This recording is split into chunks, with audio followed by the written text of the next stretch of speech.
স্থল নিম্নচাপের কারণে সমুদ্র বন্দরগুলোর জন্য ৩ নম্বর স্থানীয় সতর্কতা সংকেত বহাল আছে। নিম্নচাপের প্রভাবে চাঁদপুরের নদ-নদীগুলোতে স্বাভাবিকের চাইতে পানির উচ্চতা বেড়েছে প্রায় ৩ ফুট। এতে চাঁদপুর সদর ও হাইমচর উপজেলার নদী তীরবর্তী কয়েকটি গ্রাম প্লাবিত হয়েছে। হাইমচর উপজেলার উত্তর চরভাঙ্গা এলাকা থেকে বিস্তারিত জানাচ্ছেন প্রতিনিধি বিল্লাল ঢালী। বিল্লাল, ৩ নম্বর সতর্কতা সংকেত জারি করা হয়েছে এবং সারা দেশেই ঝড়ো হাওয়া বইছে, পাশাপাশি বৃষ্টিও হচ্ছে। চাঁদপুরের নদ-নদীগুলোর পরিস্থিতি কেমন দেখতে পাচ্ছেন?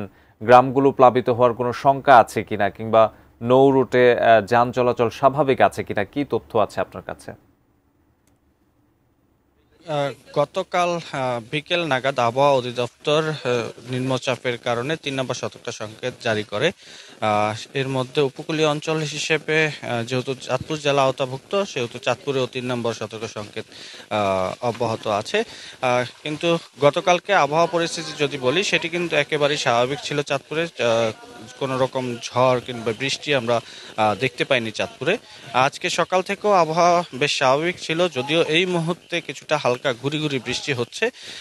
অস্বাভাবিক যেটি হচ্ছে, এই নিম্নচাপের কারণে চাঁদপুরে কালকে হঠাৎ করেই নদ নদীর পানি বৃদ্ধি পায়। প্রায় ৩ ফুট পানি বৃদ্ধি পেয়েছে মেঘনা, ডাকাতিয়া, পদ্মা নদীর।